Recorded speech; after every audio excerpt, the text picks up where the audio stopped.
It doesn't have to hurt to work. Like, you've already got pain, so why are you using a tool to induce even more pain? We want to start a new dialogue with our nervous system.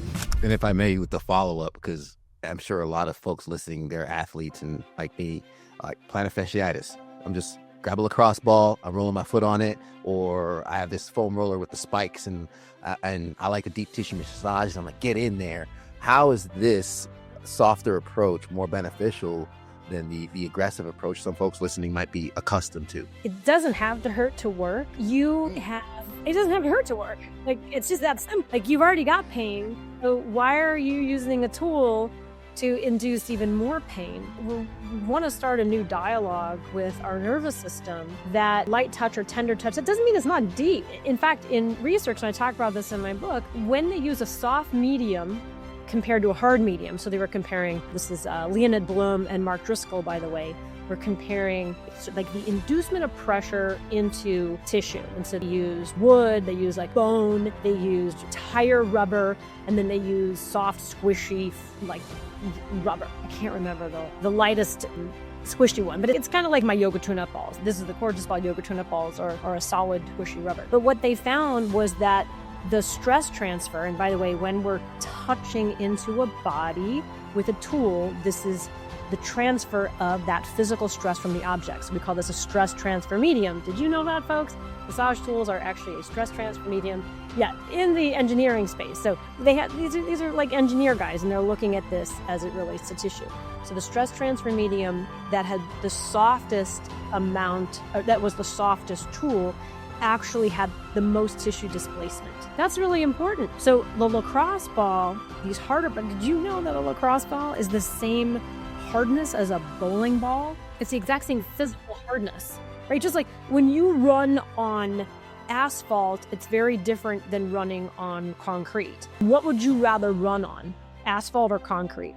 Because the tar, it's elastic, whereas the concrete is just like, it's like hitting your head, your ankles with a hammer again and again and again. The same thing with massage tools. So we want to use something that our body doesn't naturally have to brace against. I don't want to just tolerate the tool.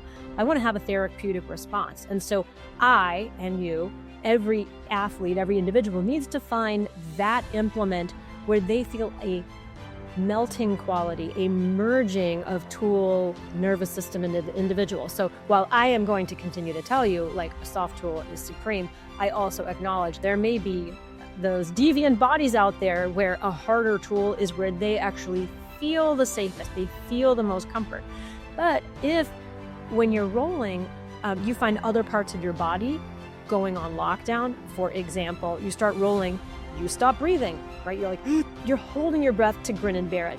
Or your body starts to make a fist, just involuntarily. And I see this all the time in classrooms with people who are new to doing self-myofascial release. They'll get done on the balls, their eyes will pop open, and their hands will like go into a state of shock. That's not a therapeutic response. That's a sympathetic overflow. And so we need to address those overflow symptoms by changing our approach. Maybe we go to the wall instead of laying on the floor. Maybe we start with a different body part, or maybe we change our ball. Maybe we use the gorgeous ball instead of a yoga tune-up ball or an alpha ball or something like that. So soft is supreme because it creates the most likelihood that you're not going to have an overblown autonomic nervous system battle with the tool, battle with yourself and the tool. I think my mindset when I was first introduced to it was almost like I didn't even recognize that it was like working. I remember I was living in San Diego, and I came up and did one of your classes in LA, and it was great. I left so relaxed and open and everything, but I was still like, that point in my journey, it was kind of like some waiting, and it's like I felt like I'm just waiting to whatever. And at the end, I was feeling really good. So obviously I was experiencing something, but I think that this desire to really dig in and this intensity of like, hurt me was intense. I need like intensity to fix it. Or we may associate intensity with speed of recovery. How fast can I get this knot out? And like my wife at times, she has me work on her a lot. She goes, my shoulder, and I great. And I start digging up at her pec or something. And just the overall knowledge of the average person, they think that it's one thing and it's actually another. And it's also an approach that may be soft that gets you the quickest results. Because I think a lot of times we're just in a hurry.